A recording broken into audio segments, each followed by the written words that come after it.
Welcome back to Animal Crossing New Horizons. I am Dear Darling, and shall we see what's going on a lovely island of Fawnhollow today. I don't know why I put that through that little bit of a pause, I suppose, in that introduction. It probably made it feel a little bit weird, a little bit uncanny, a little bit like a stray from the norm. And if you've been here for 600 or so episodes, you'll be like, whoa, that was weird. Whoa, Dear Darling, she's so crazy, she's so quirky, look how she's doing. I don't know where I'm going with this. These intros are getting more and more unhinged as I slowly lose my mind, I suppose. But, you know, at least I have a daily log on my descent into insanity, so perhaps future researchers can use it for, I don't know, scientific research somehow. Anyway, hello there everyone. Right now in Fawnhallow, it's 3:31 PM on Friday, January 28th, 2022. Oh, someone, okay, so this is one of the Galavaras washed up on the beach. We don't have any particular goals, I suppose, today in Animal Crossing. Crazy Red didn't visit our island this week, I suppose. But either way, I can't be too upset with Crazy Red this week, because he did in fact give us a new art piece, and that is a rare thing to come by nowadays. I wonder if we'll be able to get it done before the second year anniversary, I suppose, rolls around. If we can, awesome. If we can't, then so be it. Books a bunch of letters, 104 letters. We've had that one before, Biscuits, I apologise. So let us, I don't know, we're not going to do anything in particular. We don't say hi enough to Amelia, so let's say hello to her. Yeah, well, what am I going to talk about? I don't know. Let's obviously talk to Pecan. I don't know, she had some very cute glasses on, but we're going to talk to Pecan, so hopefully we can become her friend and shower her with gifts of fossils, which is perhaps not the most exciting thing in the world, but perhaps it will be for her. Anyway, oh, you know what I was going to talk about? Well, I wasn't actually going to talk about it, but let's talk about it now. Did you see, if you don't know, there's a subreddit called Hobby Drama, where basically I don't know why I said me specifically, but people talk about drama in their hobby circles, hence the name Hobby Drama, and often times they're pretty well written. A lot of the time there are people who write them and give nice summaries about exactly their hobby and things, and about the drama that happens during it. Some of them I don't particularly read, and I'm not like here to chase drama or anything, which, you know, might be surprising if I'm in something called Hobby Drama, but I always like to have a peek, as I say, into other people's hobbies and interests, and understand why things are big news, whether for good or bad necessarily. Because I always find it very interesting, I suppose. Because, like, you know, maybe in the crochet circles right now, perhaps the biggest thing that's ever happened in the history of crocheting has just happened, and it's revolutionary, and people are just losing their minds over it. I want to know what's going on. I want to hear about it and stuff like that. I think perhaps more relevant one that people can talk about is like when you hear about like a new speed run being broken, and you sort of just like, okay, I guess that's kind of cool, but I don't understand why it's so cool. And then you go on Summoning Salt, and Summoning Salt breaks down exactly why it's such a monumentous occasion. Maybe like the record's been held for like decades now or something, and it was like some revolutionary new technique, or some technique which people didn't think were possible to do by humans before, and they managed to pull it off somehow. You know, that's a sort of reasoning why I like it so much. This one we don't need. We've seen it about 50 times. I believe that one's fake anyway, because it's got a necklace on. But yeah, there was a recent one which I am like half aware of basically what happened, because it was one about Fire Emblem Heroes, which is a mobile game I bring up a lot because it's one I used to play, but I stopped playing because basically the power creep in that game got insane really quickly, and it became like kind of not very fun in that sort of regard. But I thought it was a cool thing, and perhaps it serves as a sort of like my intro to Fire Emblem if I ever get around to playing any of those Fire Emblem games, which I've been told by one of my friends who she really likes Fire Emblem to play it at some point, but I haven't. Apologies for that, but maybe I will at some point, because apparently Free Houses is really, really, really good. But no, that's not where I was going with this. Where I was going with this is I played Fire Emblem Heroes, and then seeing a hobby drama about it piques my interest, because it's something I know about, but I'm not like so in the know about that. I know about all of this meta stuff and that sort of thing, and especially because the drama this was about happened after I stopped playing. I stopped playing about a year after I think it started. Really, is it about a year? I stopped basically before chapter 3 with like the fairy chapter or whatever it's called. I basically stopped around the end of chapter 2, I think, and start chapter 3. I can't quite recall what my last banner I saw was. Maybe it might have been the picnic banner with Picnic Flora and Picnic, what's the name? Felicity? Is something like that. Felicia? That sounds right. Anyway, not a point. So basically, to summarize this hobby drama, is there's a character, not I'm going to say controversial, but either a a character which a lot of people dislike in Three Houses. Also, Fire Emblem Heroes, not Fire Emblem Heroes, Fire Emblem Three Houses spoilers. So if you don't want spoilers, I suppose, for some of those past, stop watching. But there's a character. I don't know. Maybe I could do it a bit ambiguously. There's a character in Fire Emblem Three Heroes which people either love or don't really like all that much. Mainly because depending on the path you take in the story, she's either like a villain, or she's literally the final boss, or she's someone who you can like sympathize. I'm not sure if it's sympathize with, but you can sort of see her story and you sort of understand her decisions better or whatever. So she's quite a divisive character. And anyway, she's from Fire Emblem Three Heroes, which apparently got like since it's the newest Fire Emblem game, it was one which got a lot of updates in Fire Emblem Heroes, leading to them getting like a huge number of banners, and then which is not great in these gacha games, because people tend to like to see a variety of different characters appear and represented. But no, this character, she was dropped in a banner in already kind of a bit of a controversial banner in the first place, because it had like 2 Fire Emblem Three Heroes characters in, and one of the ones was a bit of an iffy choice, and it was like the 16th banner or something in like the past year from this game. And as it turns out, this character was brokenly overpowered, as it turns out at the time. So overpowered that like for the next like 7 banners or something, they the creators of the game, Intelligence Systems, that sounds about right, had to release like a counter character to her. Not maybe it wasn't every single banner, but they basically had to constantly release characters to counter her because she was so brokenly strong. And it sort of made me reflect, because like things got power crept certainly in Fire Emblem Heroes when I was playing. Like let me think. Like I know Reinhardt was pretty strong at the time. I can't remember what about the red sword lady who has like long black hair. I can't remember what her name was, but she was quite she was incredibly strong and power crept a lot of things. I think Sigurd power crept a lot of things, and Fallen Sigurd maybe.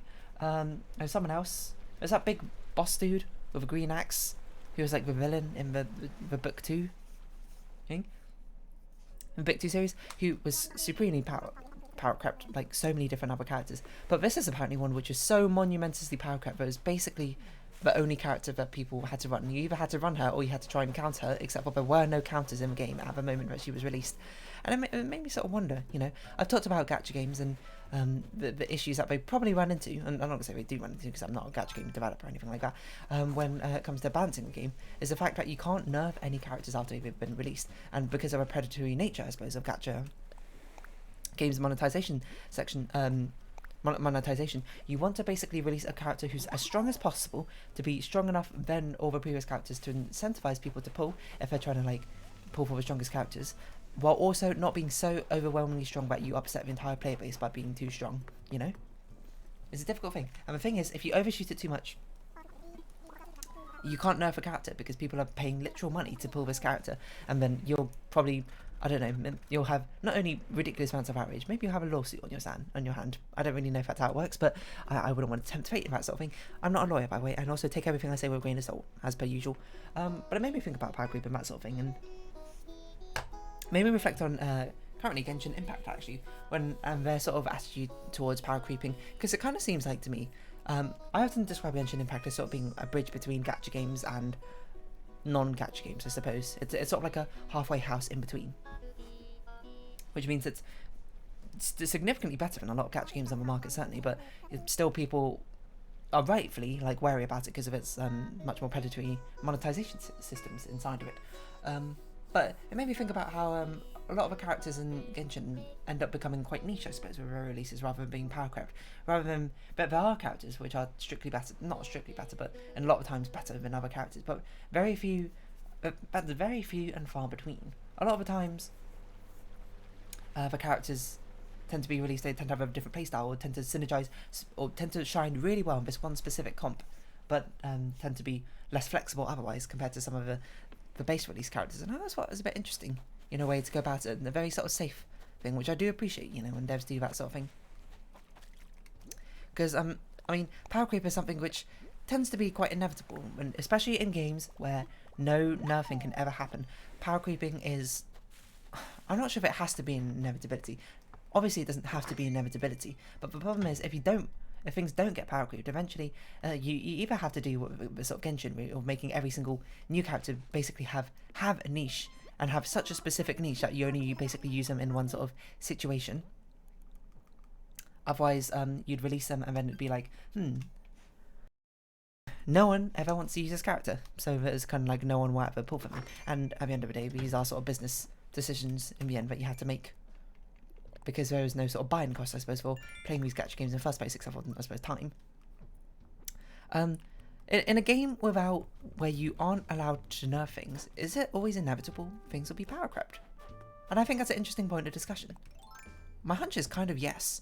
At least a way, yes, unless you are totally fine with no one pulling, I suppose, any new characters after a certain point, which is obviously not a great business decision for a goal, unless it's a game that you sort of buy once, and you don't have to, not like a game as a service sort of thing. Yeah, but it got me thinking. I think about the other games I play and how power creep is represented in them.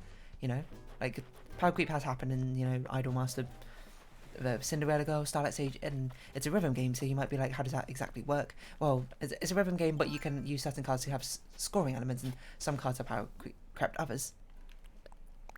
And it made me think about community reaction to power creep and that sort of thing.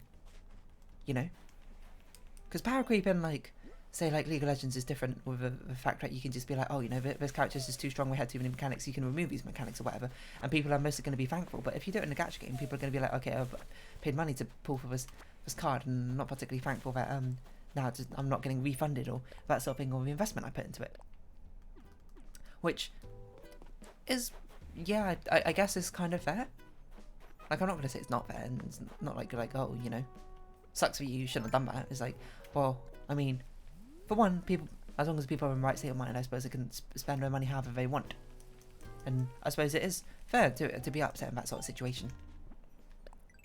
But yeah, it made me think about those games and power creep and those sort of things. Where, Starlight Stage has been out for a very long time. And a lot of the times to make old cards relevant is that they need very niche things. They've basically sort of like, not enforced, but encourage a meta where you need very, very specific combinations of stats and abilities and timers on the abilities for the cards, which give some old cards certain purposes, which is always interesting to see. I'm not really sure, but I was also thinking about it because on Shiny Colors, and I think I talked about this before, but recently there has been a crazy strong dance-based support card released, which basically means, think of it like an item was released in the game, like an equipment, a weapon or something, which is crazy, crazy strong. If you play the game, Daikichi Kogane is exactly who I'm talking about, which is now currently dominating the meta. And it's sort of just like, what do you do about it? Like, the way you can nerf it is just by releasing future like weapons, characters, cards, or whatever, which specifically counter it. And therein lies, I suppose, the downfall. Well, one of many downfalls, I suppose, of gacha games and that sort of thing. Because I said my piece about this before. I think I'm fully against the gacha monetization. Let me get that out there. But the randomness part of a gacha in a game, I think, is interesting because it allows multiple people to play through the story to have like a different experience each time by like being whichever characters they pull, they had to sort of use to the best of their ability. Genshin, if you ignore like the Spiral Abyss part and like other mildly competitive elements, but there's not really much of any, it's kind of a single player game. It's sort of like playing through Breath of the Wild, except for you sort of like have a random number generator to determine which weapons you can use. Everyone's playthrough is going to be kind of different, which is, I think, is an interesting and compelling concept, but the fact it's tackled onto some very questionable gambling and monetization schemes is definitely not something I particularly approve of. But it's a sort of like an interesting caveat, which I don't think people really realise all that much, is that the fact that you can never nerf any of the things, and thus power creep, sort of tends to happen inevitably as you sort of try and overshoot things. And I suppose it ties into whatever episode I was talking about, game devs having, a much more smaller sample size. So they probably are testing the heck out of these characters, trying to figure out if they're OP or not. And sometimes one of them just slips under the radar. I mean, it's just too late at that situation. It becomes utterly dominant force. And then everything has to become more powerful to sort of get over it. But I'm sure there's actually a lot of good examples in the gacha gaming world of games where power creep is not either. I guess there's two ways about it. Is either power creep doesn't matter, like I hear it happens in what is the gacha game? I can't remember. Is it Grand? It might not be Grand Blue. Maybe it's Azure Lane. Is one of Grand Blue Azure Lane off? I don't think it's Fate. Maybe it's Azure Lane. Sounds about right. But they have like a tower or something where you can actually like clear it all like with base units or something. So the options are you make power creep not matter, such that you can actually just clear the game with whatever base units, or literally the worst units in the game you can clear all the content with, as long as you're skilled enough or as you're patient enough, I suppose, or can put enough investment into these sort of things, or develop a very clever strategy. Or you just sort of have to, you know, power creep everything along with it. I wonder what most egregious examples of power creep are in like history of games. Not just gacha games. Well, the gacha games perhaps is a bit more evident, because then you can kind of see the effects come, because you can't really nerf things unless you just be like, oh, it was a bug, question mark. Yeah, or you might just be like, oh, it was a bug, so when you like hotfix it when actually you secretly nerf it. I don't really know, to be honest, what you can do about it, or you just like nerf it and then refund everyone who might have pulled them a banner. There's only so many things you can particularly do. It's an interesting sort of caveat you might find yourself in. Well, not you. I don't really expect you to find yourself in it, because I can't imagine you're watching this as a game dev and also listening to me not rant about something, but discuss something which I don't really have much sway over. This is Lily's. Luckily, Lily's in her house, so it's quite easily returned to her. Yeah, I'm trying to think of power creep in games, and when games like what games have had the most egregious power creep. Like I talked about Fire Emblem Heroes, where some units just ended up being strictly better versions of other units, especially so when you can start inheriting different abilities to different units. This isn't yours? Oh, the personal planners and mediums? I thought that'd be Lily's, to be perfectly honest.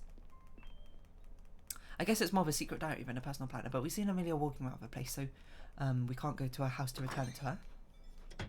I'm trying to think what most egregious examples of power creep are. I'm trying to think of things that happen in League of Legends.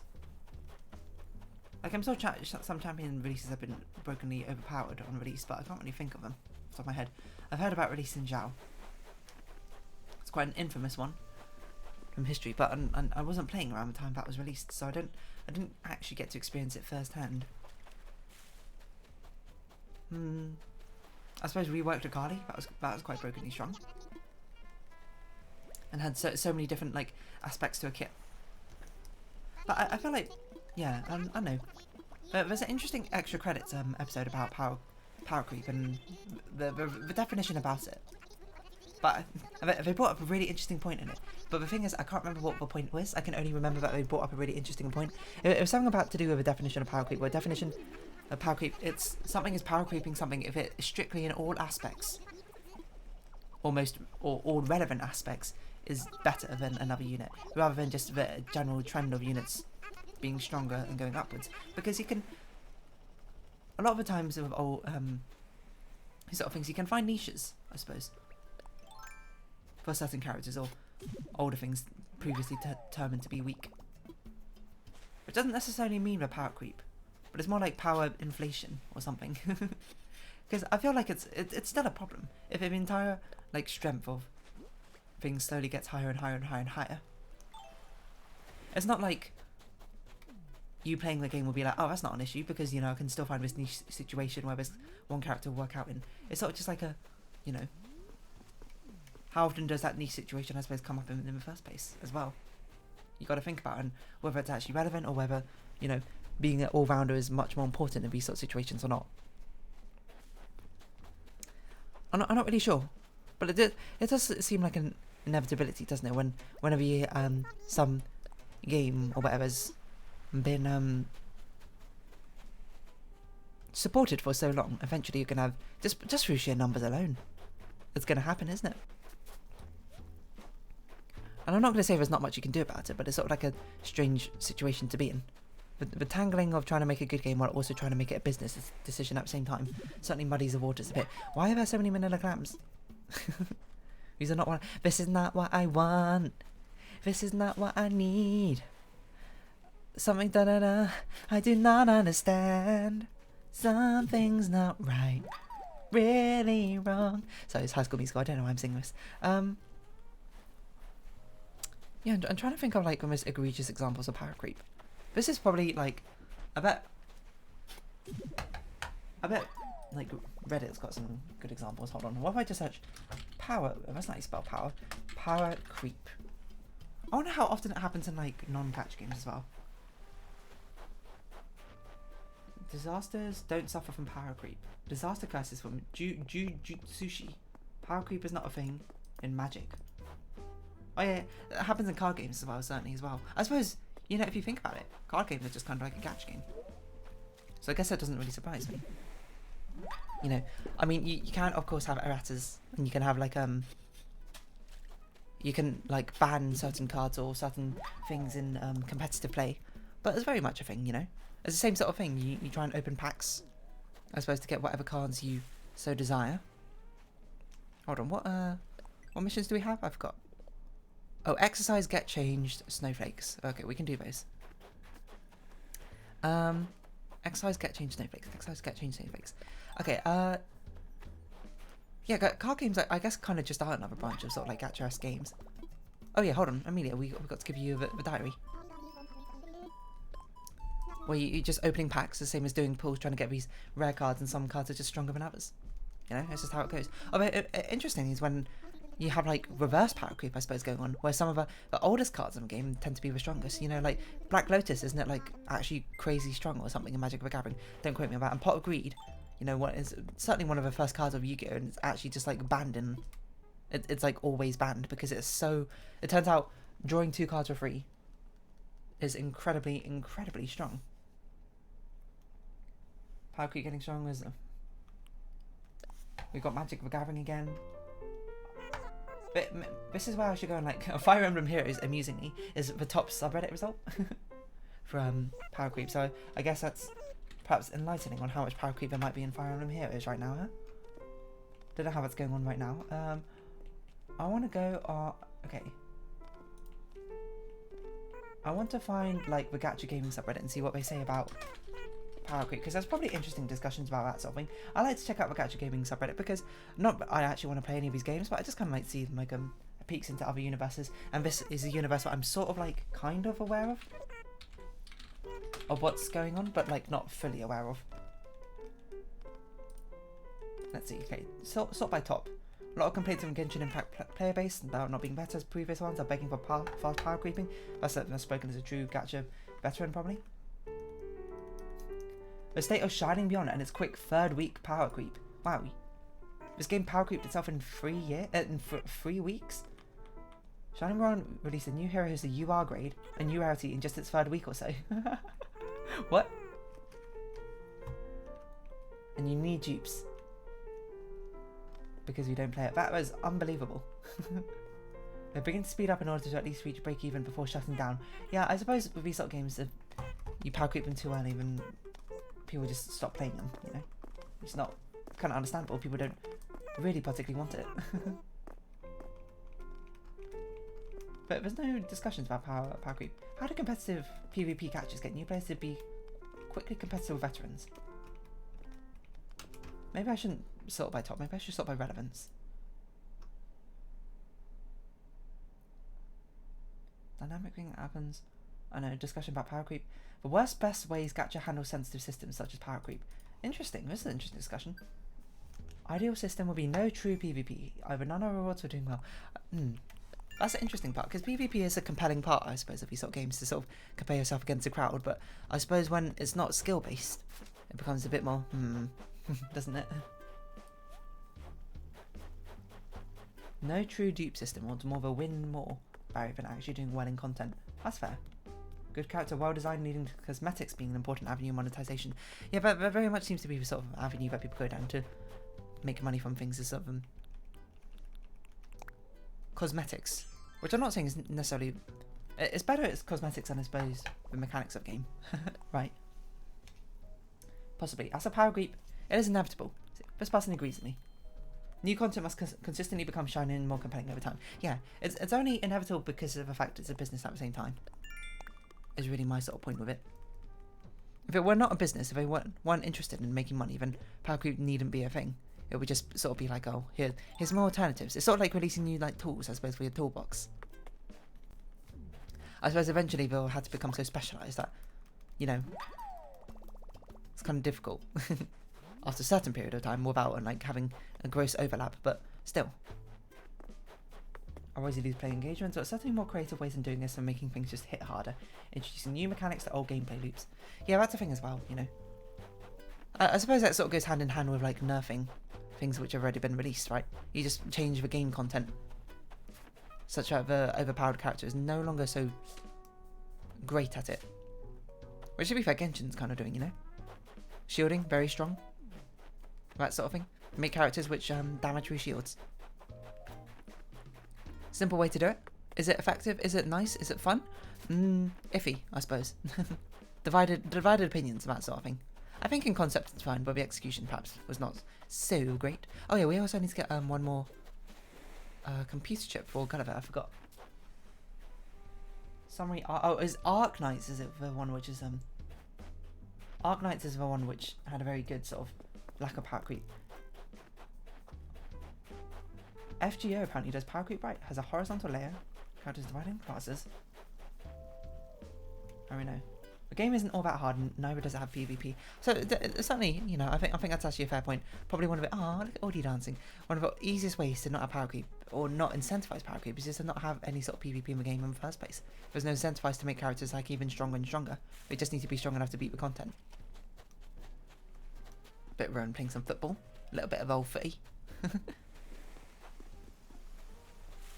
I don't know, because what is that just like a sacrifice you had to make? If you follow a sort of like random based scheme, or if you have these RNG mechanics in the team building where things aren't entirely dictated by skill, is that the compromise you had to make? You just had to not include PvP? Or I mean, okay, the obvious answer is you just like don't monetize it like that, which you know is fair enough. But I suppose we had to work under the assumption that these game companies are not going to keel over that easily to be sort of cash cows, I suppose you might say. Where did Audie go? I thought you were dancing. Maybe she got scared. Perhaps because I'm a random person just sort of running by, just talking about gacha games for like the umpteenth time. I'm just trying to find a microchip in the beach. You would have thought one would have appeared by now. It might be because I'm running too fast, so I'm running past it as it splashes, which is very possible. I forget how the spawning of these things work.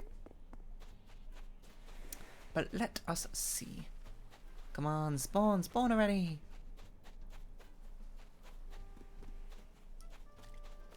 I wonder if it spawns in a guaranteed place and it's in a fixed place, and I had to go there to actually find it and dig it out. I'm not really sure how it works with Gulliver, to be perfectly honest. But I want to do it quickly before the episode finishes. If a video game does... Oh yeah, I guess you could just buff units as well. Buff older units as well. Which is not something I've seen occur all that often in games. It's happened once in Starlight Stage, where the very, very, very old SSRs were buffed. And healers were buffed. But I suppose there's different ways you can buff them as well. You can buff them by releasing new synergies with them, which make them stronger. You know, for example, they had old healer units, which became pretty, like, defunct. As it turns out, healer units are very good when you start the game, and then become more and more useless as the player base gets better. But then they released Life Sparkle, which scales based on how much health you got, and they released a new mechanics in the system where you can overheal your HP, and must get good old life-based bonuses. Although, to be fair, now Life Sparkle was kind of power crept in a lot of aspects, and so are the healers again, but still, not point. Such character, we sell characters, not stories. Honestly, almost none of them get it fully right. I think that's fair enough. As long as there's a business mindset in it, I don't think I'll ever get it right from a gaming perspective. Often quite at ends of each other, aren't they? In trying to achieve different goals. But anyway, I don't really know. Power creep. Have you got any examples of crazy power creep, do leave them in the comments. But for now, I'm going to round off this episode here. So if you have been watching, thank you very much. It's been Animal Crossing New Horizons. I've been Dear Darling. Likes, comments, subscription, shares are greatly appreciated. Join me, Dear Darling, Discord, follow me on Twitter down below. Hope we see each other again, but for now, it's our farewell. So until next time, bye bye for now.